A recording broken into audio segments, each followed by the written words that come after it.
Hello friends, welcome to learn services. This is Ram Soni. आज हम discuss कर रहे हैं उत्तर प्रदेश पीएससी नोटिफिकेशन के बारे में। ये यूपी पीएससी 2022 का नोटिफिकेशन है। इसमें हम लोग जानेंगे एग्जाम पैटर्न क्या होगा, साथ में जानेंगे यूपी पीएससी के द्वारा दी गई कुछ महत्वपूर्ण इंफॉर्मेशन जो आपके लिए काफी रिलेवेंट होगी। Let's talk about everything one by one.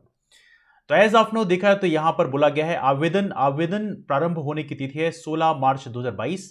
मतलब ये फॉर्म भरने की डेट ऑलरेडी स्टार्ट हो चुकी है 16 मार्च 2022 से। और आवेदन जमा करने की अंतिम तिथि है ये है 12 अप्रैल 2022। 12 अप्रैल के पहले पहले आवेदन आपका फिल हो जाना चाहिए। ऑनलाइन आवेदन स्वीकार करने की अंतिम तिथि है 6-16 अप्रैल 2022। तो ये सारी इन्फॉर्मेशन यहाँ पर डेट के रिगार्डिंग है। इसके बाद यहाँ पर कोई बहुत सारी इंपॉर्टेंट इन्फॉर्मेशन तो नहीं है, तो उसको ज़्यादा आपको देखने की जरूरत नहीं है। That's not too much relevant. बस यहाँ पे फीस के लिए जरूर यहाँ पे चर्चा किया गया है कि यहाँ पे जो अनारक्षित कैंडिडेट्स हैं, इकोनॉमिकली वीकर सेक्शन ओबीसी के कैंडिडेट्स हैं, उनकी फीस जो रहेगी वो कितनी रहेगी, 100 रुपये, और साथ में 25 रुपये ऑनलाइन प्रक्रिया शुल्क है, 125 रुपये। तो फीस काफ़ी कम है एज कम्पेयर टू एमपीपीएससी देखा जाए तो। शेड्यूल कास्ट और ट्राइब्स की फीस रहेगी 40 रुपये। दिव्यांग श्रेणी के लिए फीस नील है। भूतपूर्व सैनिकों के लिए फीस 40 रुपये है। स्वतंत्रता संग्राम सेनानी की आश्रित महिला, इनके लिए अपनी मूल श्रेणी के अनुसार ही बेसिक इनकी फीस रहेगी। बाकी चीज़ें यहाँ पर कोई खास नहीं लिखी हुई हैं, तो इतना ज़्यादा रिलेवेंट यहाँ पर नहीं है, जिसको हम आगे बढ़ाते हैं। हाँ, ये ज़रूर लिखा है इसमें कि रिक्तियों की संख्या जो है यहाँ बताई गई है आपके सामने। Look at this one. यहाँ पर आपको रिक्तियों की संख्या बताई गई है, 250 वैकेंसीज हैं। वर्तमान में सम्मिलित राज्य प्रवर अधीनस्थ सेवा परीक्षा हेतु रिक्तियों की संख्या लगभग 250 है। रिक्तियों की संख्या परिस्थितियों और आवश्यकता अनुसार घट बढ़ सकती है, मतलब इसको बढ़ाया भी जा सकता है। घटने की पॉसिबिलिटी कम ही कम रहती है, यूजुअली बढ़ जाती है। 9300 से लेकर 34,800 ग्रेड पे के 4600 की बात करें, केवल 9,000 ग्रेड पे रुपये 4200 है, बाकी लोग का 4600 है। और इसके अलावा 15,600 से लेकर 39,100 का ग्रेड पे 5400 रहेगा छठे वेतनमान के अनुसार। तो ये सारी इन्फॉर्मेशन यहाँ पर दी हुई है। और इसमें कौन कौन सी पोस्ट हैं इसके बारे में बताया गया। जैसे यहाँ पर डिप्टी कलेक्टर की पोस्ट है, पुलिस उपाधीक्षक की पोस्ट है, डीएसपी की पोस्ट है, खंड विकास अधिकारी की पोस्ट है, सहायक संभागीय परिवहन अधिकारी की पोस्ट है, असिस्टेंट कमिश्नर वाणिज्यकर, जिला कमांडेंट होमगार्ड्स, कोषाधिकारी, लेखाधिकारी, ये सारी पोस्ट आपके सामने है। गन्ना निरीक्षक एवं सहायक गन्ना सहायक चीनी आयुक्त हैं। ये सारी पोस्ट यहाँ पर दी हुई हैं जिनके लिए ये वैकेंसीज क्रिएट की गई हैं। तो ये सारी चीज़ आपको थोड़ी पता होना चाहिए। एनीवे, इससे आगे चलते हैं हम लोग। तो ये तो चलो वैकेंसीज कौन कौन सी हैं इसके बारे में हम लोग कभी डिस्कस करेंगे। इतना रिलेवेंट तो आपके लिए फिलहाल नहीं है, तो इसके बारे में हम लोग ज़्यादा डिस्कस नहीं करते हैं। ठीक है, आगे चलते हैं। यहाँ पर बताया गया है इसमें बेसिकली वैवाहिक प्रायश्चित की बात करें, ऐसे विवाहित पुरुष अभ्यर्थी जिनकी एक से अधिक जीवित पत्नियां हों, या महिला अभ्यर्थी जिन्होंने किसी एक व्यक्ति से विवाह किया हो जिससे पहले से भी एक पत्नी हो, पात्र नहीं होंगे। तो ये इन्फॉर्मेशन आप लोगों के लिए है, तो ये थोड़ा सा दस रिलेवेंट इन्फॉर्मेशन। शैक्षिक अर्हता की बात करें तो यहाँ पे शैक्षिक अर्हता दी गई है आप लोगों के लिए। तो अलग अलग पोस्ट के लिए अलग अलग शैक्षिक अर्हता है। कुछ पोस्ट ऐसी हैं जिनके लिए सभी लोग अप्लाई नहीं कर सकते। ऐसे यहाँ पे उप निबंधक की बात करें जो कि सहायक अभियोजन अधिकारी हैं परिवहन के क्षेत्र में, यहाँ पर विधि के क्षेत्र में स्नातक होना चाहिए, एलएलबी होना चाहिए। जिला बेसिक शिक्षा अधिकारी की बात करें, इनके लिए स्नातकोत्तर उपाधि होना चाहिए, आपके पास पीजी होना चाहिए। जिला लेखा परीक्षा अधिकारी की बात करें, वाणिज्य स्नातक होना चाहिए। सहायक नियंत्रक विधिक माप की बात करें तो यहाँ पे एक विषय के रूप में भौतिकी तथा यांत्रिकी अभियंत्रण सहित विज्ञान में स्नातक उपाधि होनी चाहिए। वरिष्ठ प्रवक्ता की बात करें, यहाँ पे स्नातकोत्तर उपाधि के साथ शिक्षा स्नातक होना चाहिए, मतलब आपके पास बीएड होना चाहिए। रसायनज्ञ हैं, ये पोस्ट निकली है। विशेष कार्याधिकारी कंप्यूटर की पोस्ट निकली है। जिला गन्ना अधिकारी के लिए कृषि स्नातक चाहिए। श्रम प्रवर्तन अधिकारी के लिए अर्थशास्त्र समाजशास्त्र, ये सारी पोस्ट लिखी हुई हैं। तो इसमें बहुत ज़्यादा क्वालिफिकेशन का इशू है। कुछ पोस्ट ऐसी हैं जहाँ पे क्वालिफिकेशन का कंसर्न है, तो इसको थोड़ी सी आप जरूर देख लीजिएगा, बिकॉज थोड़ी सी इंपॉर्टेंट है। जब आप एग्जाम में अप्लाई कर रहे होंगे तो वहाँ पे आपको इन चीज़ों को देखना पड़ेगा, है ना। इसके अलावा यहाँ पे पुलिस उपाधीक्षक के लिए भी प्रॉपर कुछ पोस्ट ऐसी हैं जहाँ पे फिजिकल आपके पास क्वालिफिकेशन होना चाहिए। जैसे पुरुष अभ्यर्थियों के लिए देखा जाए तो यहाँ पे अनारक्षित और नागरिकों के अन्य पिछड़े वर्ग और अनुसूचित जातियों के लिए यहाँ पे 165 सेंटीमीटर ऊंचाई होनी चाहिए। सीना बिना फुलाए 84 और फुलाने पर 89 होना चाहिए, 89। तो ये इन्फॉर्मेशन अनुसूचित जनजातियों की बात करें तो यहाँ पे 160 हाइट होना चाहिए, और 79 आपकी बिना फुलाए सीना होना चाहिए, फुलाने पर 84 होना चाहिए। तो ये सारी इन्फॉर्मेशन है। महिला अभ्यर्थियों के लिए भी बताया गया है, यहाँ पे 152 हाइट होना चाहिए। सीने का यहाँ पे कोई भी माप पैमाना नहीं है। अनुसूचित जनजातियों की बात करें तो यहाँ पे 147 है फीमेल के लिए, है ना। जिला कमांडेंट के लिए भी ये सारी क्वालिफिकेशन आपके सामने दी हुई है। तो एक बार आप लोग जो फिजिकल क्वालिफिकेशन है आबकारी निरीक्षक पद हेतु, उप कार्यपाल पद हेतु, ये सारी इन्फॉर्मेशन एक बार आप लोग देख लें, जिससे कि आपको पता चल पाए कि आप उसके लिए एलिजिबल हैं भी या नहीं हैं। तो ये थोड़ा सा आप लोग याद रखें। हालांकि यूपीएससी में ऐसा कोई क्वालिफिकेशन तो नहीं रहता फिजिकल क्वालिफिकेशन, लेकिन स्टेट पीएससी में आमतौर पर हर एक पीएससी में कोई ना कोई क्वालिफिकेशन जरूर रहता है।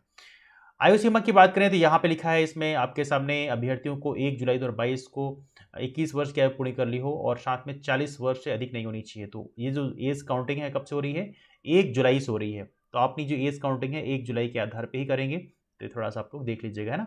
बाकी जो उत्तर प्रदेश के शेड्यूल कास्ट शेड्यूल ट्राइब हैं या ओबीसी हैं उनको बेसिकली यहाँ पर रिलैक्सेशन दिया जाएगा। 5 साल का रिलैक्सेशन है, तो ये थोड़ी सी चीज़ आप देख सकते हैं, है ना। बाकी उत्तर प्रदेश के समाज के दिव्यांग अभ्यर्थियों के लिए अधिकतम आयु सीमा 15 वर्ष अधिक होगी, है ना। तो ये सारी चीज़ें लिखी हुई है, ठीक है। बाकी चीज़ों के लिए देखा है तो यहाँ पे लेखाधिकारी पदों हेतु भी यहाँ पर सारी चीज़ें डिस्कस की गई हैं कि क्या क्या आपके पास क्वालिफिकेशन होना चाहिए। तो ये क्वालिफिकेशन आप लोग थोड़ा देख लेंगे, जिस पोस्ट के लिए भी अप्लाई कर रहे हैं तो यहाँ पे क्वालिफिकेशन देखना आपके लिए जरूरी होगा, ठीक है। बाकी चीज़ें यहाँ पे बहुत ज़्यादा इंपॉर्टेंट इन्फॉर्मेशन नहीं है। एक छोटी सी इन्फॉर्मेशन यहाँ पे आप देख लीजिए।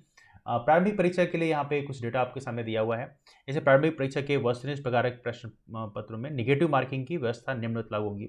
मतलब निगेटिव मार्किंग आपके पास में है और यहाँ पे 1/3 निगेटिव मार्किंग होगी, मतलब 0.33 आपको प्रिकॉशन रखना पड़ेगा। और इसके अलावा देखें तो यहाँ पे एक और चीज़ है, अनुसूचित जाति तथा जनजाति अभ्यर्थियों के लिए न्यूनतम दक्षता मानक जो है वो 35% है। मतलब कम से कम 35% स्कोर करना आपके लिए कंपलसरी होगा। तो ये चीज़ थोड़ा सा आप लोग याद रखेंगे। इसके अलावा बाकी जो अभ्यर्थी हैं अन्य श्रेणियों के अभ्यर्थियों के लिए न्यूनतम दक्षता मानक जो है वो 40% रहेगा। हालांकि इतना यूजुअली आ ही जाता है, बिकॉज ये तो बॉटम कट ऑफ है, इतना कम से कम आना चाहिए। तो ये बेसिकली यहाँ पर पीएससी के द्वारा इन्फॉर्मेशन दी गई है, ठीक है। अभ्यर्थियों से सामान्य हिंदी के अनिवार्य प्रश्न में न्यूनतम अंक प्राप्त करने की अपेक्षा की जाएगी, जो यथास्थिति शासन या आयोग द्वारा अवधारित किए जाएंगे, है ना। प्रारंभिक परीक्षा का द्वितीय प्रश्न पत्र आरकारी होगा, जिसमें न्यूनतम 33% अंक प्राप्त करना आपके लिए जरूरी होगा। सभी के लिए जरूरी है, चाहे वो SC/ST से बिलोंग करते हो, चाहे ओबीसी से या जनरल कैटेगरी से बिलोंग करते हो, हर किसी को इतने मार्क्स स्कोर करने पड़ेंगे, है ना। चलिए, तो यहाँ पे ये सारी इन्फॉर्मेशन आपके सामने दी है। सामान्य अनुदेश में एप्लीकेशन के बारे में बताई गई है, कैसे आपको फॉर्म फिल करना है। तो यहाँ पे बहुत ज़्यादा इंपॉर्टेंट नहीं है। एप्लीकेशन फॉर्म देखेंगे तो आपको अधिकांश इन्फॉर्मेशन खुद ब खुद पता चल जाएगी। तो that's not too much big concern. तो ये थोड़ा सा आप लोग देख लीजिएगा। इसमें कोई कन्फ्यूजन है तो आप नीचे कमेंट करके पूछ भी सकते हैं, ना। ये सारी चीज़ें यहाँ पे दी हुई हैं। रजिस्ट्रेशन कैसे क्या है, कैसे आपको यहाँ पे एडमिट कार्ड प्रिंट आउट करना होगा, बाद में वो ऑप्शन आएगा। अभी तो ऑप्शन आएगा नहीं, जब एग्ज़ाम होगा उसके पहले ऑप्शन आएगा। एनीवे, अब यहाँ पे कुछ यहाँ पे प्रॉपर प्रोसीजर के लिए यहाँ पे गाइडलाइंस दी हुई है कि कैसे क्या किस फॉर्मेट में आपको बनवाना होगा अपना। ये फ़ोटो बनाने के लिए बोला गया है। सैम्पल इमेज और सिग्नेचर यहाँ पे कितना होना चाहिए, तो ये पूरा इसका डाटा यहाँ पे दिया हुआ है कि 3.5 सेंटीमीटर इसकी विड्थ होनी चाहिए और 1.5 centimeter height equal to 4.5 centimeter, ये पूरा दिया हुआ है इसमें। तो ये थोड़ा सा आप देख सकते हैं। सिग्नेचर का 1.5 सेंटीमीटर होना चाहिए, फिर उसके बाद 4.7 सेंटीमीटर। तो इस तरह से आप लोगों को इस तरह से मैनेज करना होगा, ठीक है। बाकी यहाँ पे सारा दिया हुआ है कि इसका प्रोफार्मा क्या होगा। AWS सर्टिफिकेट जो बनवाएंगे आप, OBC सर्टिफिकेट बनवाएंगे, उसका क्या प्रोफार्मा रहेगा। तो ये सारी चीज़ यहाँ पे हुई है। आई एम श्योर आप लोगों ने ऑलरेडी बनवा लिया होगा, तो that's not a big concern. अब चलिए यहाँ पे एक पॉइंट डिस्कस करते हैं जो काफ़ी इंपॉर्टेंट है। ये बेसिकली हम लोग डिस्कस कर रहे हैं जिसके बारे में ये है प्रारंभिक परीक्षा, मुख्य परीक्षा में क्या एग्जाम पैटर्न होगा, उसके बारे में ज़रा एक बार जानकारी ले लेते हैं। तो यहाँ पे आप देखेंगे प्रारंभिक परीक्षा में लिखा है वस्तुनिष्ठ होगा, ऑब्जेक्टिव होगा। तो बहुत बेसिक चीज़ है, ये आप सभी लोग जानते हैं ऑलरेडी। प्रत्येक प्रश्न पत्र 200 अंकों के 2-2 घंटे अवधि के होंगे। दोनों प्रश्न पत्र वस्तुनिष्ठ बहुविकल्पी होंगे, जिनमें क्रमशः 150 व 100 प्रश्न होंगे।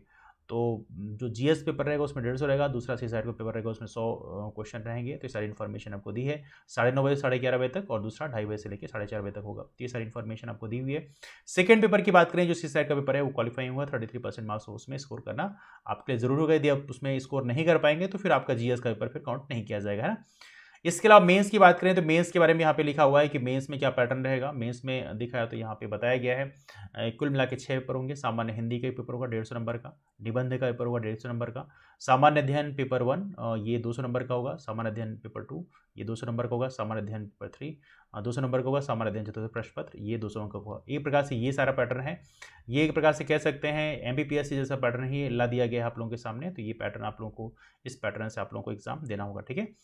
अब इसमें देखा है तो यहाँ पे एग्जाम टाइम की बात करें तो यहाँ बताया गया इन प्रश्न पत्रों को हल करने के बाद 3 घंटे दी जाएगी। तो ये है। इसके अतिरिक्त वैकल्पिक विषय के प्रश्न पत्र हैं, 3 घंटे का समय निर्धारित है। वैकल्पिक विषय का प्रत्येक प्रश्न पत्र 200 अंकों का होगा, 200 अंकों का होगा वैकल्पिक प्रश्न पत्र, ठीक है।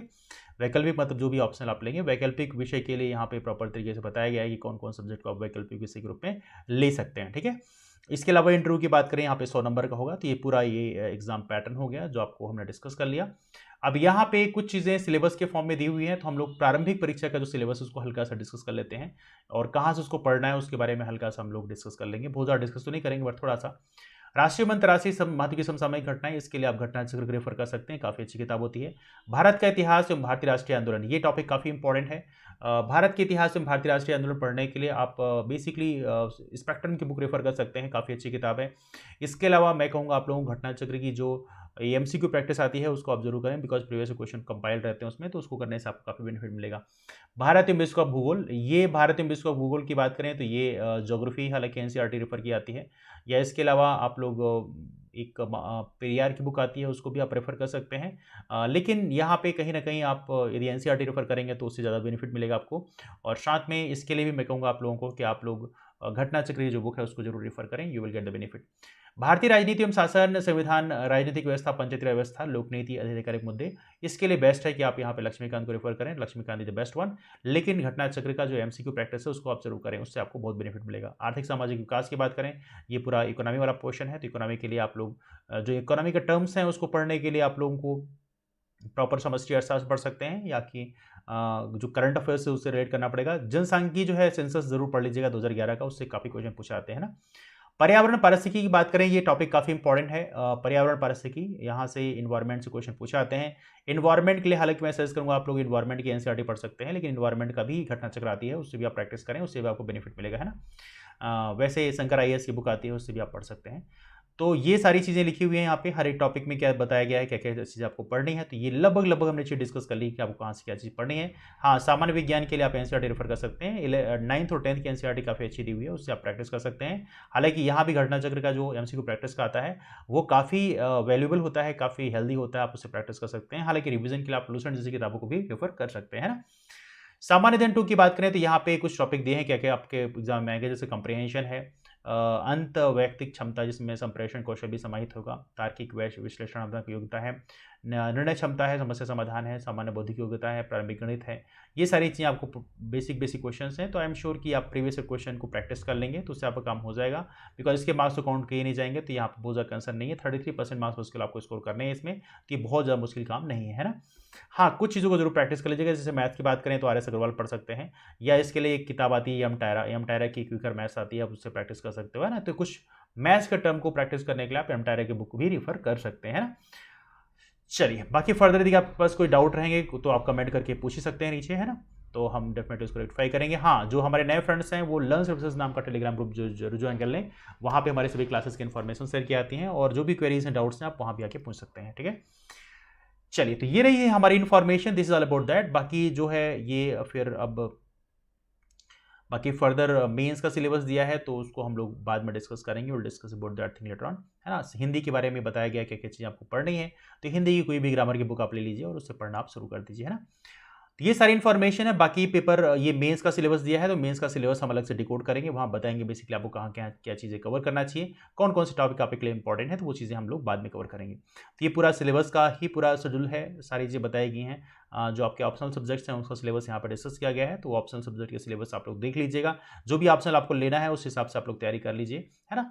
तो this is all about that, discussion page wide up करते हैं। यदि आपके पास फर्दर कोई डाउट्स है, कमेंट्स हैं, तो आप नीचे कमेंट कर पूछ सकते हैं। तो मुलाकात करते हैं आप लोग फिर, तो तक के लिए bye, take care, have a wonderful day, keep moving forward and take care. Thanks so much, thank you.